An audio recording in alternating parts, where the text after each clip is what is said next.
Welcome. You are about to view a recorded talk of the Mathematical Consciousness Science online seminar series held in 2020. This seminar series aims to explore the role of mathematics in the scientific study of consciousness and hopes to connect researchers who have an interest in this topic. While every session of the seminar consists of a talk and discussions, the latter are not recorded and the following will only contain the talk. We hope you will enjoy it. For further information, please visit our website, seminar.math-consciousness.org. I thought it'd be nice to start with a quote by Jan Kendrink, who has written a lot on the visual field over the years. Some of my favorite psychophysics done by this guy and his collaborators. So I'll just read this. If you assume a painterly attitude towards a scene, you become aware of a twofold extended manifold with various qualities residing at different locations. And such qualities are colors and shapes and so forth. One of these qualities is depth. And the structure of this twofold extendedness is conventionally denoted the visual field. Okay, and I like this description of it. I thought it was better than anything that I could write down. But I do have this cartoon that I like to show in these talks sometimes, giving what I think this is kind of a picture of the structure of visual experience as I see it.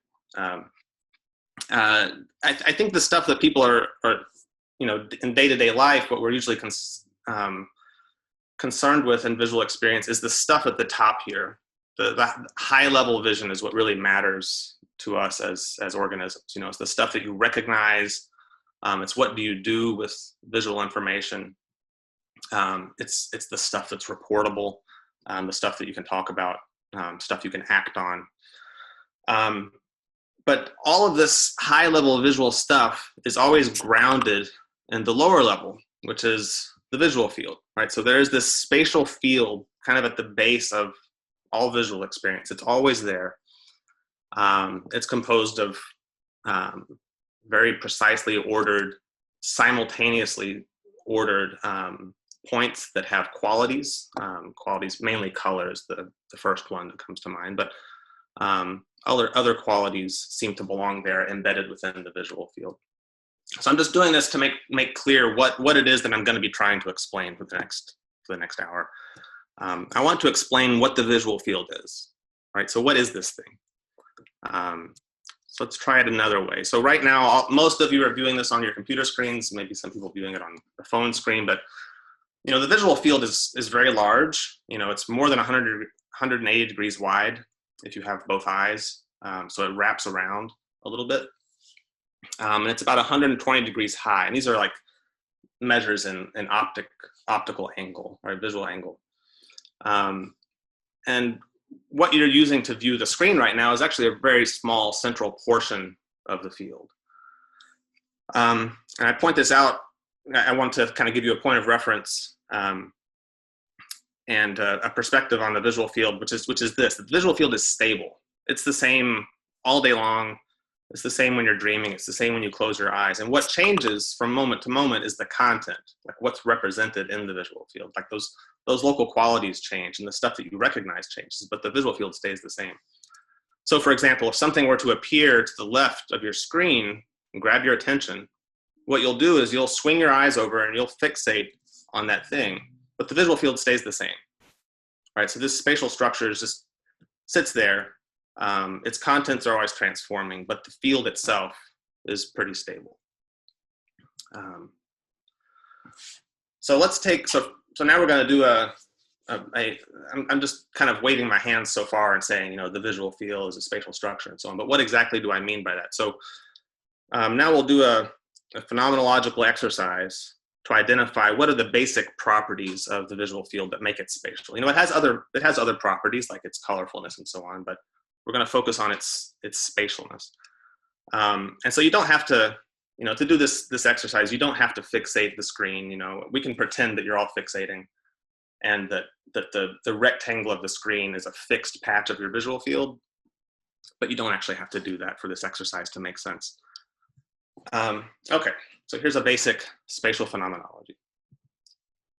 So this is a patch of your visual field, and what is it? It's a structure composed of many parts that we call spots. Okay, the visual field is composed of many spots. This spot happens to be round. just because it's easy to draw circles and work with them. But the spots could be any other shape, weird concave shapes. It could be any size, any location in the field, but we're just going to take one here as a representative spot.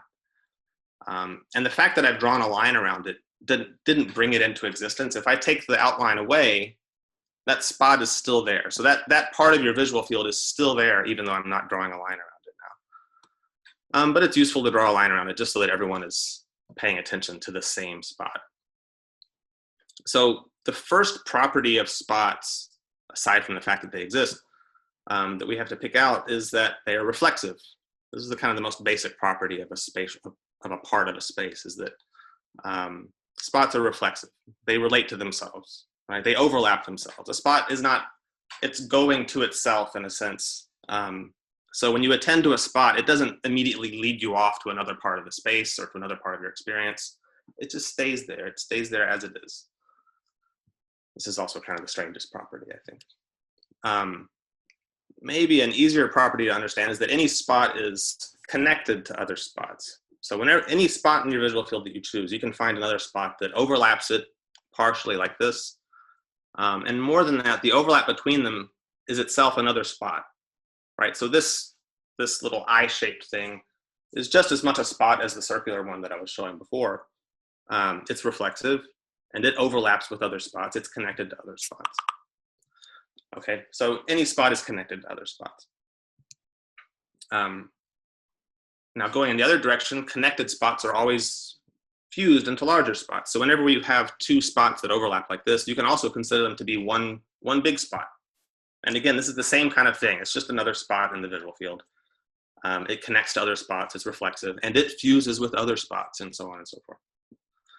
And then finally, the last property is that spots include other spots, right? So any spot that you choose, you can find smaller spots that are included within it, down to some lower limit of size.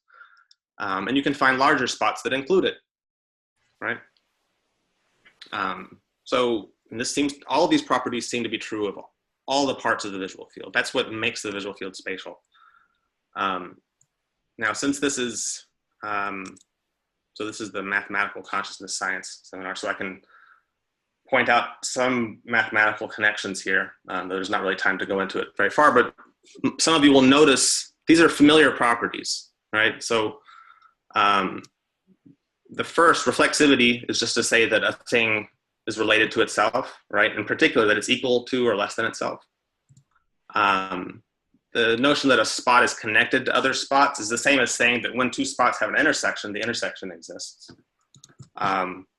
Spots being fused, well, that's a union rule saying that whenever you have two spots, you have their union.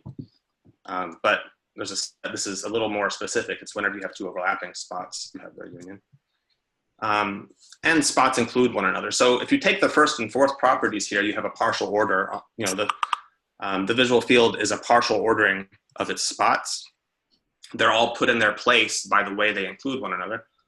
And the other two properties, the second and third properties, are kind of reminiscent of the axioms of topological spaces, right? So the mathematics of understanding how surfaces have properties like contiguity and completeness and so on.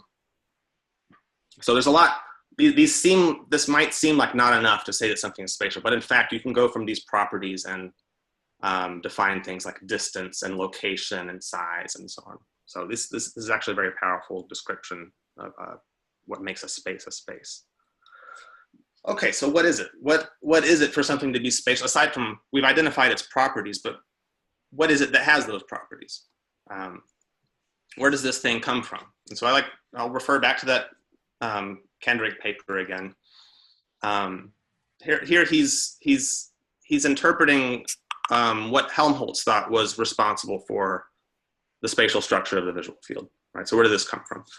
And the idea is that, I'll read it. A correlation of neural activity is likely to give rise to awareness of spatial overlap of receptive fields on the sensitive body surface. So starting from this idea, one might derive the topology of the visual field from the correlation structure of optic nerve activity. And unlike Lotz's mechanism, and he's referring to sort of an earlier idea of this labeled line theory, that the way you know where this fiber in the optic nerve belongs in the space of the world is that you have some kind of a label affixed to it, so it's a location label. So unlike Lotz's mechanism, this yields a visual field structure that's unrelated to the visual directions in external space, meaning it's an internal space, right? So this seems like it's getting at the right thing, right? They're trying to explain not just behavioral localization, but they're trying to explain the internal space. So how is this done? I think you don't find a lot out there of trying to understand these spatial properties like really specifically. But generally, it seems to be thought that something like this Helmholtzian idea is the explanation for visual space. That, maybe along the dorsal pathway, the visual hierarchy is putting neurons or their receptive fields in order by the way those neurons converge on one another. And of course, we know that the dorsal pathway is important for like localization behavior, for being able to identify where things are and understand spatial facts and so on. So how might this work? So how could you use this account? And just to admit beforehand, I'm setting this up to knock it down, right? But I don't think that this is a bad way of understanding space, and at least in some ways. So how could you explain these four properties of reflexivity and connectedness and fusion and inclusion in terms of a hierarchical, convergent hierarchy of neurons that are sensitive to visual information? Well, I think an idea that I think comes up a lot is that inclusion is basically a directed connection, right? So if you have spot A that's included in spot B, well, that corresponds to some neuron A that has a small receptive field, and it reliably stimulates some other neuron B that has a larger receptive field that fully overlaps the receptive field of A, right? And that overlap, the reason B overlaps A's receptive field is because it has this directed connection from A. But B also has inputs from C and D that have different receptive fields. So A is not the totality of B's sensitivity, it's just a subset of it.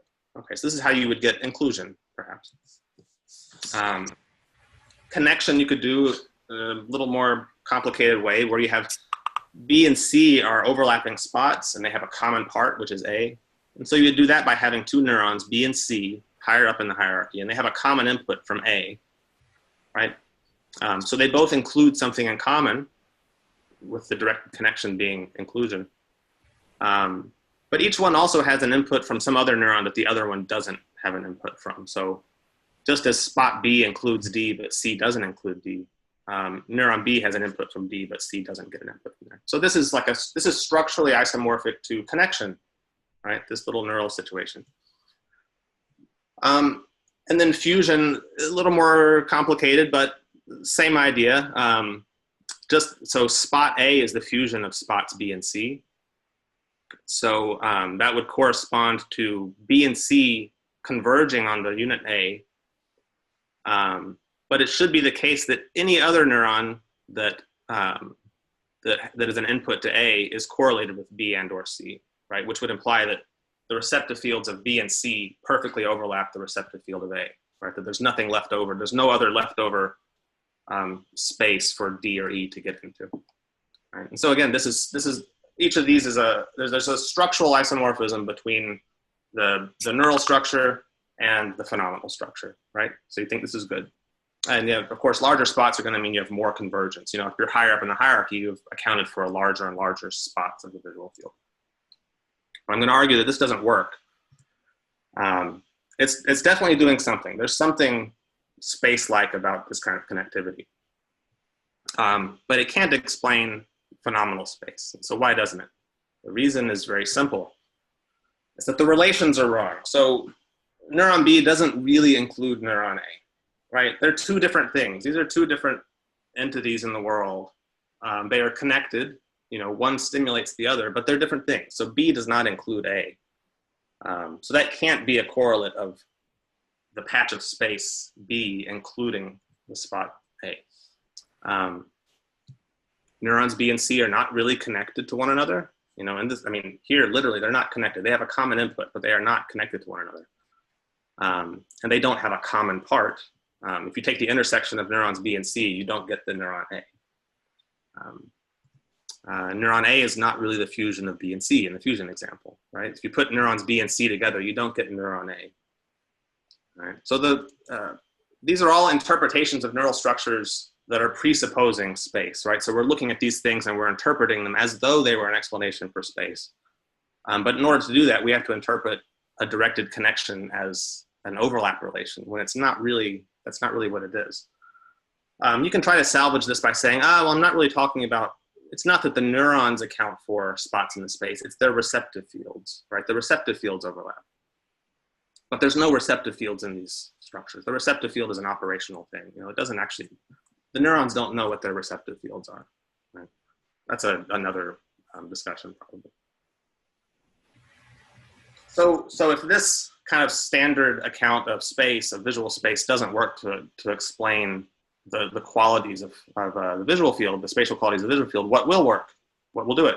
And so now we come to integrated information theory, which is going to tell us that phenomenal space is the intrinsic causal structure of a grid network. And so now I'm going to spend the rest of the talk explaining why we think that's true. All right. So we'll give space a rest for a few minutes now, and I'm going to try to explain integrated information theory as economically as I can. So IIT is a theory of consciousness based in first-person experience.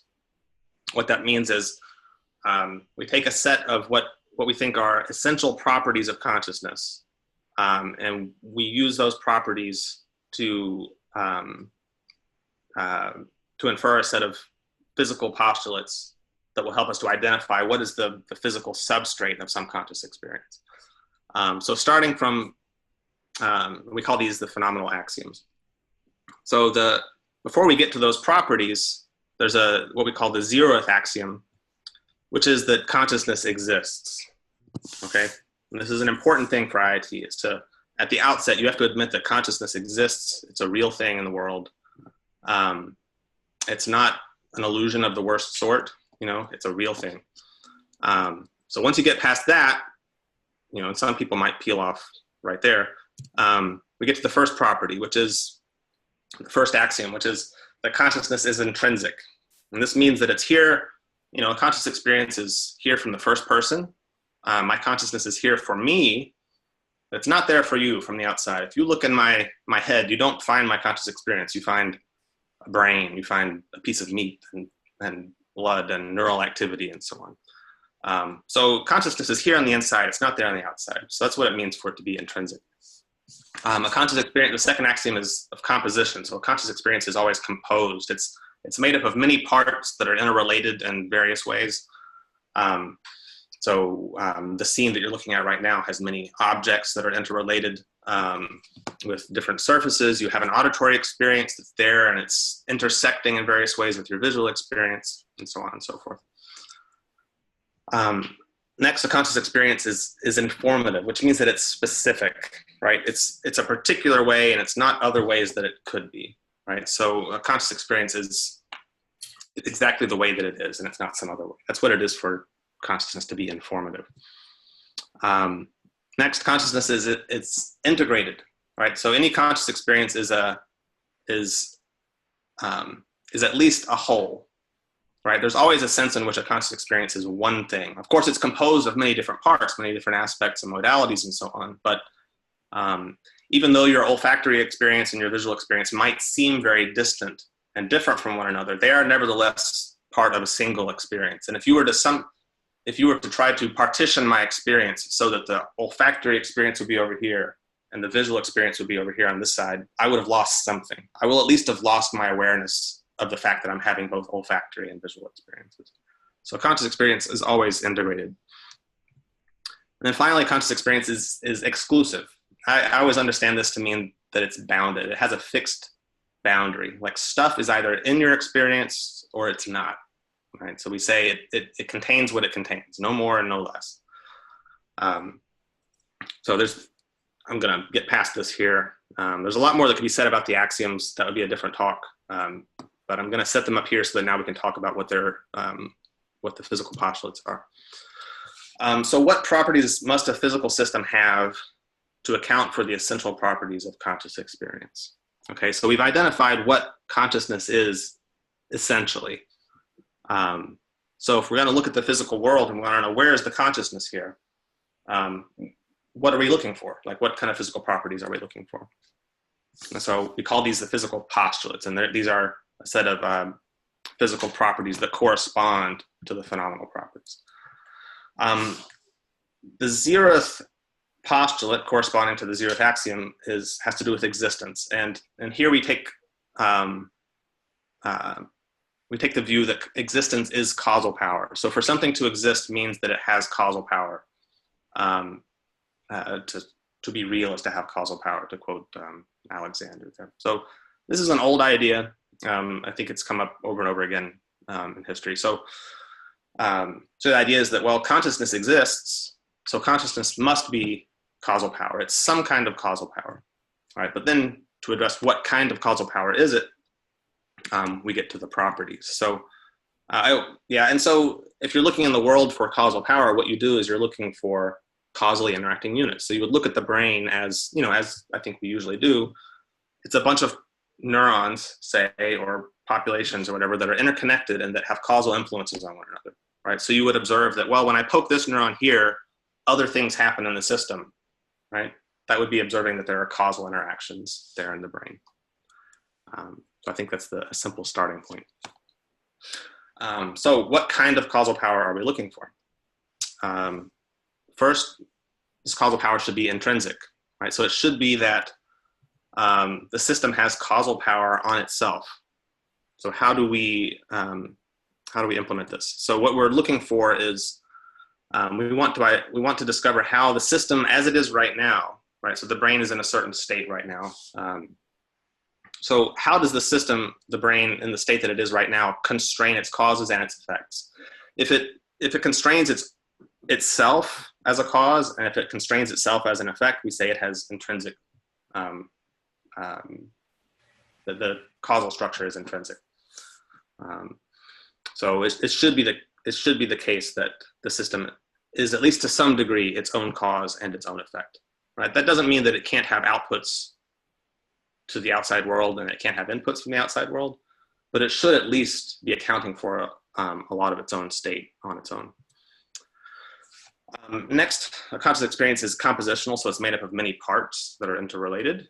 So what we're looking for physically, it's not enough that we have a system that is its own cause and effect. The system should be a structure, right? So what we're looking for is a set of overlapping interrelated causal mechanisms, right? So instead of looking at the system as a thing, we're going to look at it as a set of things that has a set of causes and a set of effects on itself. Right? Okay, and not just that, but the causes and effects should be interrelated. So we should also be able to identify, not just that we have a set of causes and effects, what we should be able to see how they are interrelated to one another. Next, consciousness is informative. As I said before, that means that it's specific. So it's not enough to say that, well, we have a set of causal mechanisms with causes and effects. We should say exactly what those causes and effects are on the system, right? So the causes and effects should be specific, right? And at this point, you can start to measure. Now we're starting to talk about measuring information in the system, right? So what information do these mechanisms have about their causes and their effects on the system? Next, this whole thing needs to be integrated, right? So if this is the substrate of a conscious experience, it should be integrated. And so it should be the case that this structure is irreducible. It should be the case that no matter how we try to cut the system apart, something is lost in the causal structure. If it's the case that we can cut the system apart without changing the causal structure, without losing anything, that means that the structure was actually reducible to begin with. It means that to begin with, we actually had more than one causal structure. And this is where the phi arises. This is where you start measuring the irreducibility of the information, right? So how much information cannot be compartmentalized in the structure. Then finally, we have exclusion. So as I said before, I think of exclusion as boundedness. So you're looking for a natural boundary to this causal structure. So right here, so far what I've been drawing is the cause-effect structure for this little system ABCD. And it has a certain phi value, which means it has a certain degree of irreducibility. But it could be the case that, so we call this maximal irreducibility. So it could be the case that a smaller, like a subset of the system, so ABC, when we measure the irreducibility of the causal structure specified just by ABC, we'll get a different phi value. And it could be that that phi value is actually larger, right? And so this is what you would do, is you would look over this whole system, this whole brane, and you would look for what part of the system is specifying the maximally irreducible causal structure. So you're looking for a global maximum. And that tells you the boundary of the causal structure. It means that if you take anything out, or if you put anything into it, you now have less integrated information. Okay, so to summarize, a conscious experience is the maximally irreducible intrinsic cause-effect structure of a physical system. Right, so this is putting all of the postulates together in one place. So back to our original question, we can ask a more specific version of the question about spatial experience. We can say a spatial conscious experience is the maximally irreducible intrinsic cause-effect structure of what physical system? Right, so what kind of system, if any, could specify a structure that has those properties that we identified earlier in the talk? Right, and of course, I've already given away the answer a couple of times, and that's that a spatial conscious experience is the intrinsic causal structure of a grid network. What I've drawn down here is just this is a big hex grid. Every unit in this network is connected to 6 of its neighbors. And what makes this a grid, according to our definition, is it's a network with highly symmetric node-to-node connectivity. Right, so it could have all kinds of different structures would qualify as grids, but it should be the case that as you go from one end of the network to the other end of the network, you see the same pattern of connectivity over and over and over again. It should be periodic.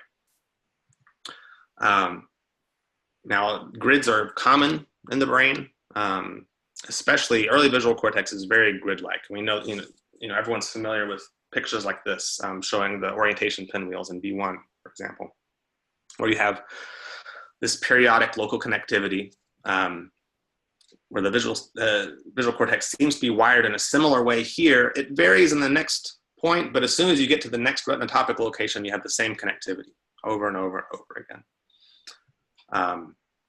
And I have to put this disclaimer here. When I talk about grids and a grid network, I'm not talking about grid cells of the hippocampus. That might be the strongest association that the word grid has for a lot of neuroscience people, but hippocampus, I think as far as we know, is not a grid at all. When you look at the way the hippocampus is connected to itself, it's quite mysterious. It's very strange the way it's connected to itself. It seems random.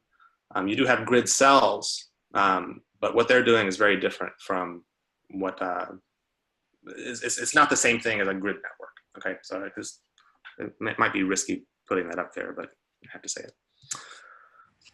Okay, so, visual cortex is very complicated, right? And so what we want to do with the IIT formalism is to take a network and look at what its intrinsic causal structure is.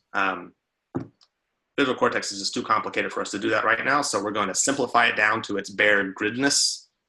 We'll take a 2D grid like this. And even this is too complicated, to be honest.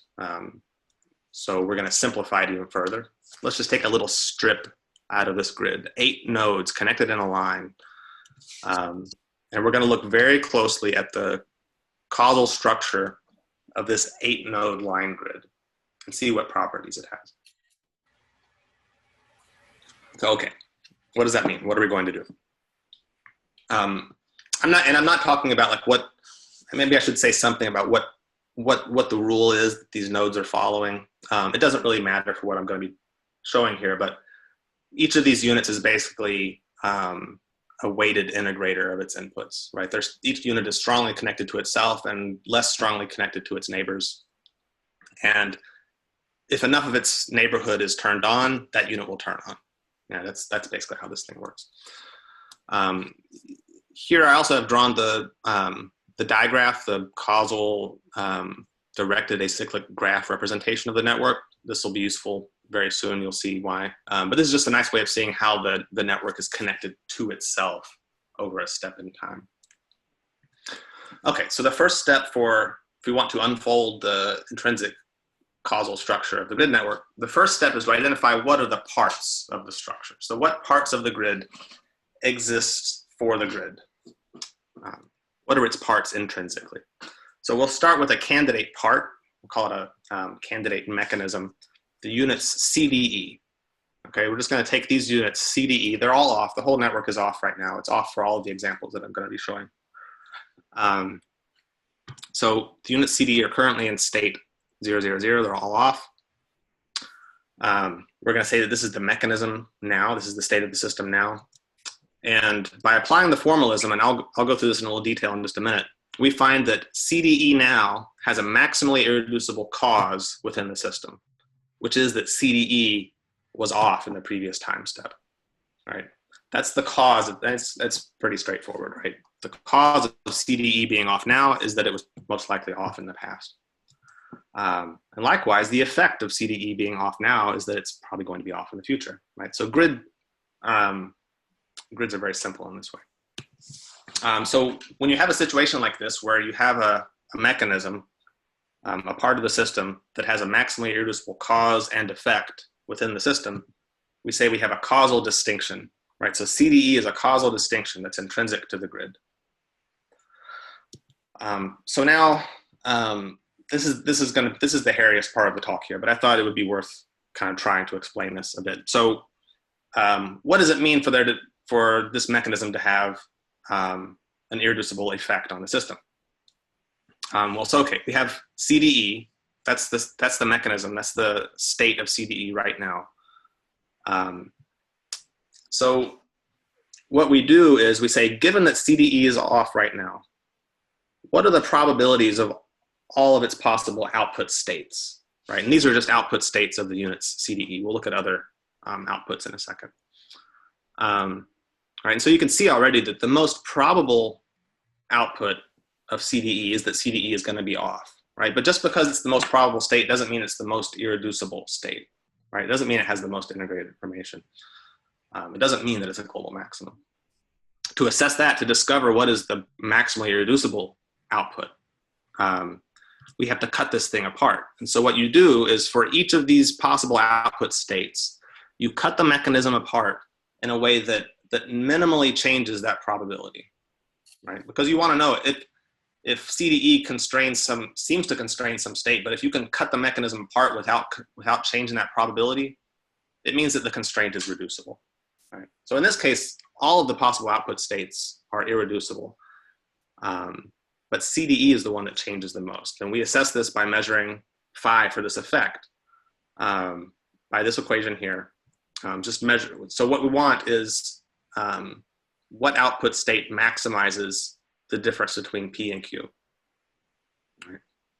And of course, Q, the difference between P and Q is being minimized for each state, right? By finding the MIP for that particular output, the minimum information partition. And we don't just do this for output states on CDE. We're also checking to see if different output states might be more irreducible, right? So it's possible that CDE has its most irreducible effect on D. You know, that seems plausible, you know, and it could happen for different networks or different states because, you know, all of these units are converging on D. That might be where the most powerful, most irreducible effect is. But in this case, it happens to be on CDE. So in this case, the effect happens to be the same as the mechanism. All right, so the maximally irreducible effect is the one that maximizes this small phi measure. Okay. So you follow the same procedure on the cause side, and you find that, well, the maximally irreducible cause is also CDE. And then you go through the system, and you do this for every possible mechanism. And we want to find all of the intrinsic parts of the system. So for example, you would find that C, and actually each individual unit in the grid, because they're self-connected, each one of them specifies a distinction. So C's cause and effect in the system is C, right? C is off now. That means that C was off and C will be off. It's very straightforward. DEF, right next door to CDE, has the same format. This one's a little more interesting. So CDFG, you see here the mechanism skips a step, right? So it's not a contiguous mechanism. But because D and F have a common input and a common output to the system, this thing is still irreducible, right? And it happens in this case, at least, that the cause and effect of this thing are over CDEFG. So you have this contiguous cause and effect. And you could also take the system as a whole as a mechanism, right? So the whole network, treat that as one mechanism, and you find that, well, the cause and the effect of that top level mechanism is that the whole system was off and that the whole system will be off. In doing this, you'll find that this 8-node grid specifies 133 causal distinctions. So from the outside, it might look kind of simple. It's 8 parts and 7 lateral connections and 8 self-connections. And each node has a particular rule that it follows. But intrinsically, in terms of its causal structure, this system is composed of 133 overlapping parts. Now, as a general rule for grid networks, when you do this, you'll find something like what I've shown right here, which is that contiguous patches on a grid are going to tend to exist intrinsically as causal distinctions. It's not necessarily true of other kinds of network, which we'll see in a little bit. But that's kind of what makes grid networks special, is that they have this strong cause-effect symmetry. So many patches on the grid do not exist for the grid. I'll just show a couple of examples of this. So for example, if you take the units B and H, it's fine to consider those as a mechanism, and they do have a causal constraint on the system, right? So B and H taken together, they do constrain causes and effects within the system, but not irreducibly. So in fact, the causes and effects of B and H together are the same as the cause of B and the cause of H taken together, and so forth. So this is a reducible mechanism. It doesn't exist for the system. Another one here, BEFGH, right? So there's skipping too many steps. There's no common inputs and outputs to this entire mechanism. So it can't exist for the system. Okay, so we've identified what are the parts of the structure, but that's not enough to call it a structure, because then it's just a bag of parts, right? We need to know how those parts are related to one another. So the next step in unfolding the cause-effect structure is to determine how these parts exist for the grid. Right, so now we're getting to the quality of the structure, not just the fact that it exists, but how does it exist? And what I'm going to show here is that the overlap of causes and effects is itself a part of the causal structure of the system. We'll do this in less detail than we did for the irreducibility of an effect, just for the interest of time. So I've been drawing these distinctions in this convention here, where I have the mechanism in the middle, right, at time 0, you might say. And the cause is on the left side and the effect is on the right side. And that might mislead you into thinking that there's 3 different things here, right? That there's 3 versions of CDE that exist somehow. But that's not right. There's one system. There's one system right here, right now, and it's constraining itself. This is just a convenient way of drawing the causes and effects. So we might also draw the distinction this way, among a number of other ways. So this is showing that, well, you have a mechanism, which I've drawn 2 times, and it's constraining the same units from 2 directions, right? So the units CDE are being constrained to be off, both as cause and effect on this mechanism. Yeah, so the cause and the effect overlap. And we can show that this overlap itself is maximally irreducible, right? So it has a phi value, and we can consider different possible overlaps, and we'll discover that in this case, CDE is the maximally irreducible overlap of this mechanism's cause and effect. So the overlap between cause and effect is itself a feature of the causal structure. So that's what we call a first order relation. That's how a distinction relates to itself. But you also have relations between distinctions. So here we have DEF, which I brought up, showed a couple of slides ago.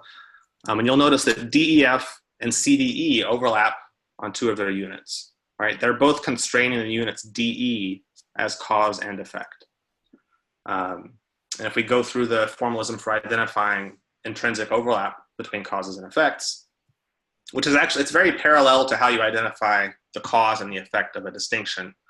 It's just, as you can imagine, it's more complicated because now you're dealing with more parts. I'm not going to illustrate fully here. But you'll discover that in this case, the intrinsic overlap between these distinctions is on DE, right? So CDE and DEF, they both constrain the units DE to be off, right? That's a fact for the system. So yeah, the take-home message for this part is that the overlap of causes and effects is itself a part of the causal structure of the system, right? So the system, in a sense, I hesitate to use this word, but the system knows that its parts are overlapping, right? That they're constraining common units. Okay, but this isn't enough. I've just explained that, you know, causal distinctions overlap and they intersect in their constraints, but that's not getting to quality yet, right? So really, how do the parts of the grid exist for the grid? So let's go back to our distinction CDE. And as I've just shown, CDE and DEF, they overlap on the units DE, right? So they have a relation. They jointly constrain these units DE. But it happens that in this structure, there's another distinction out there, DE, which is related to both of these. So both CDE fully overlaps the units that are constrained by DE, right? And likewise, DEF fully overlaps the units that are constrained by DE, right? And then on top of this, there's a third order relation between all three of these. So all three of these distinctions are bound together in a single relational structure where these two guys partially overlap one another and they fully overlap this one over here. And then all three of them together overlap the same units. And people are probably guessing where this is going already, but I'm going to say that CDE is connected to DEF. So I think there's clearly a structural isomorphism in these two situations, right? You have two things that partially overlap one another, and then you have a third thing that is what those two things are overlapping on, right? But in this case, it's different from the neural hierarchy example because here it's the same kind of relation, right? So it's not just that CDE and DEF have some kind of abstract relation that I'm interpreting as an overlap. They literally overlap. They literally are composed of the same parts, of some of the same parts. And they're not just related to DE by some kind of directed relation. They are literally composed, DE is composed of the same units that are constrained by CDE and DEF, right? So it's not just a structural isomorphism, it's an isomorphism of the relation. They're relating to each other in the same way. And of course, this works in the other direction. We can take CDE and DEF. They're connected, as I've just shown. And there happens to be a distinction out there that constrains CDEF. And it fully overlaps both of them. And all three of them are bound together in a higher order relation.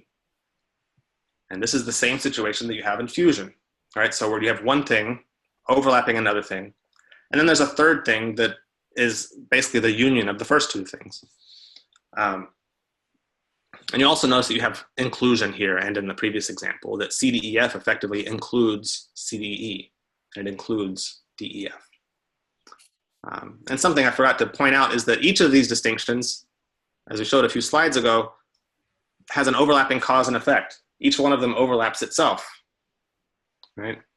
So we have reflexivity built into it as well.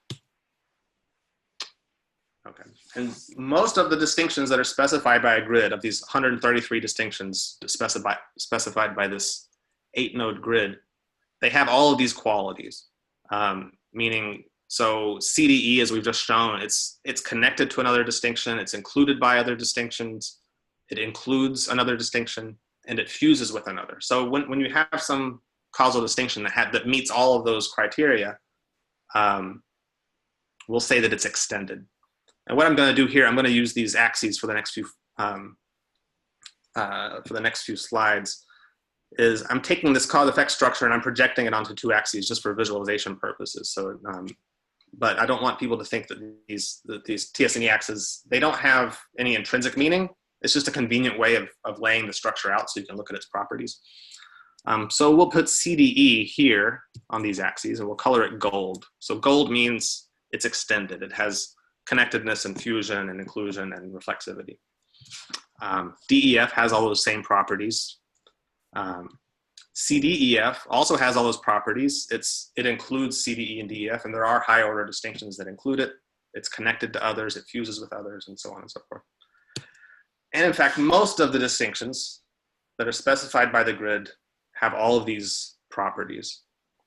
And there are a few exceptions, mostly at the top and bottom of the structure. So at the top, you have a cluster of distinctions, all of which have cause and effect purviews on the whole system, right? So these are distinctions that they are fusions of many low order distinctions, and they do include the entire structure, but there's nowhere else for them to go. So they can't connect to anyone else. They're not included by anyone else. So these are kind of like the top spot, right? If you imagine, it's like a spot the size of the visual field. There's nowhere else for it to go.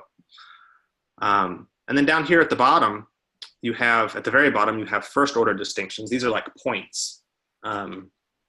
So C constrains C, period. And because it doesn't have any further internal structure, it can't partially overlap with anyone, so they can't be connected to one another. They're purely ordered by the structure. They're only included. They don't include anything or connect to anything or fuse with anything.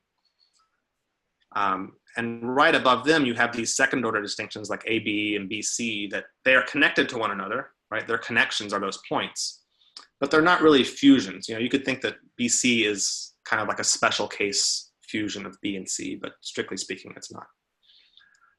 And then there are a few stragglers in here that don't meet the spatial properties. And that's because the grid structure is not perfect, right? So you always get some weird things in there. Because there are mechanisms like this one, BCDF, where the mechanism is discontinuous. And so some units fail to show up in both the cause and effect purviews in some of those cases. And so you get these weird failures of spatialness.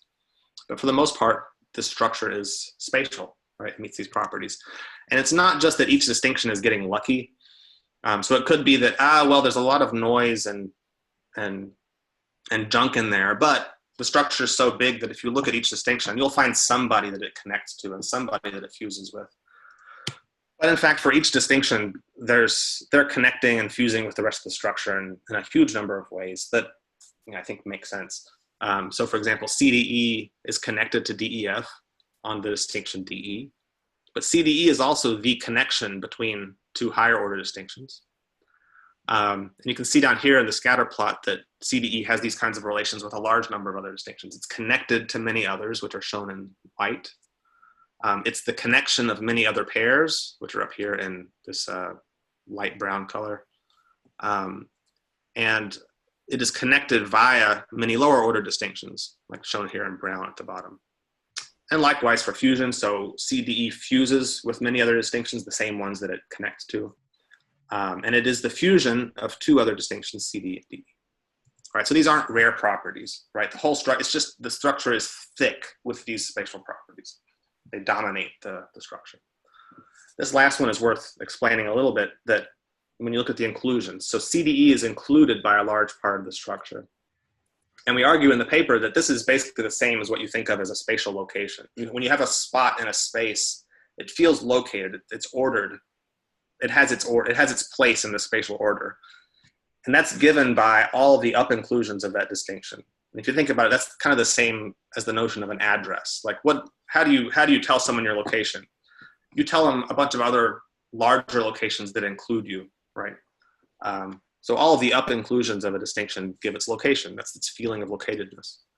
And then below that, you have everything that this distinction includes, right? So we could think of this as its interior region. Yeah. So just to kind of rehearse here real quick, we're getting towards the end. But yeah, we're going to break an hour. I'm sorry for that. So the grid's causal structure, I think, does account for phenomenal space. Free-floating B over there. So distinction B does include distinction A in this conception of things, right? So CDE fully overlaps DE, right? DE is actually a part of the composition of CDE. Distinctions B and C are actually connected, right? So they actually overlap one another. And there's another thing that is their common part, right? So this matches very closely with the phenomenological situation. And then finally, distinction A is the fusion of distinctions B and C, right? So I think here we have a very good mapping between the phenomenal properties and the physical properties of the system, if we understand the system as a causal structure. So some of you might be thinking that, well, maybe this is trivial. Maybe you get these properties in any kind of network that you look at. And in fact, that's not true. It's hard to get a spatial structure out of a system, even out of a grid. You know, it has to be tuned for things to look as nice as this does. Because over here, I have a different system shown at the bottom right. This is the same number of nodes following the same rules as the grid units, but they're now interconnected in a random asymmetrical way. And this system actually specifies a larger causal structure. There's 150 something distinctions specified by this system, and it has much more interesting behavior. The grid likes to just sort of sit there in whatever state it's in, and it rarely changes state. This thing ticks like a clock. It's very interesting. But you see that none of the distinctions that it specifies meet all these spatial properties. So it's actually pretty easy not to get a spatial structure from a network. The reason for this is that most of these because this system is so directed, because it's so asymmetric in its construction, most of these causal distinctions have very disjoint cause and effect. It's very often that you'll have a distinction whose cause and effect don't overlap at all. So if you don't have reflexivity, then you can't really have connection and so on. But even the ones that are reflexive fail to connect and fail to fuse and so on. So now, I mean, we've been doing all this with this little line grid. So now let's get back out to the 2D system that should be more familiar to our own experience. You can imagine you have an 8-node line grid, you get 133 distinctions out of it. So imagine what you get out of a good-sized planar grid. It's crazy. So here I've taken a little patch out of this hex grid, and I computed all of the distinctions that come out of it, and I'm showing a subset of them here. And they do indeed meet all these properties. So the distinctions in a 2D grid are also going to connect and fuse and so on. And they're also going to have this symmetrical structure. I've shown some examples. So this top distinction here, its cause and effect are the same as the mechanism and so on. And this, I thought I'd put this in here just because I was really happy that this worked out. So those of you who are familiar with like mathematical topology, I'm sure you know of the Lebesgue covering dimension of a topological space. So this is a method for assessing what is the dimension of some spatial structure. So what we showed is that you can take the Lebesgue covering dimension and translate it into terms that are completely causal, right? So now instead of sets, you have causal distinctions. Instead of open covers, you have down fusions, right? So like what A, B, C, D, E, F, G, its open cover is basically two distinctions that fuse to form that distinction and so on. So if you take this, so using this method, you can identify the dimension of a distinction in a causal structure. So here, A, B, C, D, E, F, G, you downfuse it twice to get what's called a refinement of A, B, C, D, E, F, G, which is 4 distinctions that if you fuse them together recursively, you get the one you started with. Now, if you look at the connections between these distinctions and the refinement, what you find for the line grid is that any distinction you choose from the line grid will have this property at the bottom, where they're connected to one another, but they're only connected 2 at a time, right? So you only have second order connections, which is the only kind that I've talked about so far in the talk. But if you follow the same procedure for a 2D distinction, and you get a refinement for a distinction that comes out of a hex grid, I shouldn't call it a 2D distinction. And you look at how the distinctions in that refinement relate to one another, you'll find that they all relate to one another by third order connections, right? So whenever 2 of them are connected, a third one is connected on some of the same units. So dimension is not, so having a space of a higher dimension, it's not just a matter of having more distinctions, right?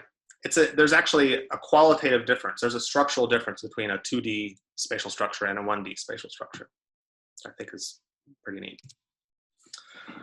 Okay, so now we'll finish with some wild speculation, as I put it here. So this is everything I've shown so far is based on little model systems that are computable, where I can actually put them through the IIT software we call PyPhi. You can look it up and use it and play with it. But of course, we're interested in like, what is the real system that's specifying the visual field? So what is the real visual field? And right away, you realize that something is missing from this whole account, which is local quality. So I bring back up the Kendrick quote from the beginning of the talk, where they mentioned that you have this twofold manifold that's composed of various qualities that reside at different locations. And the qualities are like colors and shapes and so forth. So how can you get something like color out of a grid of interconnected nodes like this? There's no room for it, right? And there is no room for it because, as I showed in several plots already, the structure that you get out of this grid is purely spatial. That's what it is. It's a spatial structure, and that's it, with a little fuzz on it. So how do you get things like colors and so on in a space? Why do the colors feel like they actually constitute the space? They're not just affixed to it, right? They seem to compose it. Here's an idea. The idea is that the grid that's specifying the visual field isn't just a grid of single units, right, that are interconnected in a lattice. Instead, it's a grid of complex units where every node in the grid is itself composed of many more units, right? And those units should be interconnected in a not in a grid-like fashion, right? But when you zoom out, you find that, okay, this little subnet is connected to the neighboring subnet, and there's probably many connections actually going back and forth between them, but that connectivity should be periodic. You should find the connectivity to be the same within each of the nodes of this structure, of this grid. So when you ask, well, what does this thing specify? What's it like to be this kind of system? Well, at a coarse scale, it's going to specify a space in the way that I've described. So you take this line of nodes out of this complex grid, and you'll get a line space, like what I've shown. But instead of having first order distinctions that are indivisible, right, and that don't have any further structure, like in the 8-node grid that I showed before, once you get down to the first order distinctions, like A, B, C, D, there's nothing else there. They're just indivisible points. But for this structure, there would be further stuff, right? So once you get to the points of the space, each point has further structure. But that structure won't be spatial because it's being specified by something that's not a grid, right? So coarsely, you have a grid network that specifies a space, but at a fine grain, it's more than that. And so what this would feel like, you'd think, is it's a spatial structure with some non-spatial structure composing each point of the space, which I think sounds a lot like color. Now, so what are the nodes of the grid? If this is kind of what's happening, then what are the nodes? Where do we find it in the brain? All right, so what is the grid? I tend to think that the structure of early visual sensitivity, and this has to do with my background as a spatial vision psychophysicist, I think that V1 especially must be playing a role in this, because the way early pattern vision works, what you're able to see in terms of colors and contrasts and edges and motion and so on, I think really suggests that the earliest stages of visual processing are involved in specifying the structure, like the local structures that are embedded within the visual field. And so that might mean that a node in the grid is something like a hypercolumn, and I put this in a subnote here. I think everyone should go read this paper by Moshe Gur from a few years ago. It was a kind of a little review and idea paper in Trends in Neurosciences. He makes a different case for the notion that V1 must be involved in visual space. It's very different from the case that I'm making here. It's a pretty atheoretical paper, but it's really nice, and I would recommend everyone to look it up. Now, if it's just V1, then well, what about V2 and V3? They're also very grid-like, right? So why don't they count? And so, okay, we could revise this and say that actually probably one node in the grid that's specifying the visual field is probably something like a meta column, right? So one node is actually distributed across multiple visual areas at the same time. So intrinsically, it's kind of like what you have is like early visual cortex is just one big grid that happens to have a bunch of, anatomical displacements for evolutionary reasons. but it's specifying one big 2D space. And the local qualities that you feel at every point in the visual field are given by the particular the state at any given moment of all of those many neurons that are themselves very asymmetrically connected from like layer to layer, area to area, which is why they don't, colors don't feel spatial. Or maybe something totally different is going on. Maybe grids are actually very rare in the visual system when you look closely enough. And maybe there's just one cell type, like layer 2 pyramidal neurons are actually connected together in a 2D lattice, and that's the space of the visual field, and everything else is just kind of hanging off of that in a different fashion than what I've drawn here. We don't know yet. We don't have enough information or the right tools yet to really get at these questions, but I hope we will soon. Okay, so this would be the upshot of that, is that maybe visual cortex, early visual cortex, is the grid that's specifying the visual field. Okay, one last thing. I promise this is the last thing. I haven't said anything about high-level visual properties, recognition and so on, or attention. But attention plays a really important role, we think, in everything that I've shown you here, in fact. So this is, I'm not going to go through this in detail, but what attention is very complicated. It does a lot of things. But one thing it seems to do is it has a spatially localized structure. So we have something called covert spatial attention. You can sit and fixate one point in a visual scene, but you can take your visual attention and you can move it around like a spotlight and focus on different parts of your visual field. And when you do that, you'll recognize things that you didn't recognize before. And we modeled this same kind of process in our little 8-node grid here by taking a subset of the nodes and slightly increasing their gain, because that seems to be the neural correlate of this early spatial attention, is that neurons in the retinotopic region where you're attending, their gain increases. And so what happens to the cause-effect structure when you do this, when you increase the gain, is that the spatial structure is unaffected. So all of those topological qualities stay the same. But what happens is that the phi increases. So the irreducibility of the part of the structure that's specified by those units with enhanced gain, it becomes more irreducible. And I think that probably corresponds phenomenally to like an enhanced presence of that part of the space. So what it would be like is, you can imagine this observer going through and attending to different parts of the grid, selectively increasing the gain here, here, here, here. What that's going to feel like is that, oh, I'm enhancing this spot and its location and its interior region. I'm enhancing this spot. I'm enhancing this spot. And that's important because I think that's how we're able to do this exercise to begin with, at the beginning of the talk, where I'm like, okay, here's a spot. Don't you see this spot? Don't you notice that there are other spots, that spots overlap, that spots fuse, and so on? So I think it's because of the way spatial attention works that we're able to do this exercise and discover the structure of visual space, so that then we can go through and find, what kind of structures, what kind of physical structures specify it. And this might be the reason why other kinds of phenomenal structures, like I think color is the best example, don't seem to be introspectable in the same way, right? So IIT would argue that color, like the redness of red, is a structure being specified by some network somewhere in the brain. But why doesn't it feel that way? Redness just feels like redness, and you can't figure out what it is about redness that makes it different from blueness. I mean, IIT would say, well, they're different structures. Why can't we figure out what that structure is? And the reason is because attention doesn't work that way. Your spatial attention can like zoom in on some kind of big blobby area in early visual cortex, but you can't go through your color network and selectively enhance all of the different neurons that are responsible for specifying a color sensation. If you could, then it would probably have you'd be in a similar situation as with space, where you could actually sit through and tick through all of your different causal mechanisms for the color structure, and you would then understand, oh, I see, redness is this kind of structure, blueness is this kind of structure. And you can imagine some kind of science fiction scenario where maybe we could rewire your spatial attention so that now it selectively changes the gain of specific neurons instead of big populations of neurons. But I think that's a long way off. But it's at least plausible.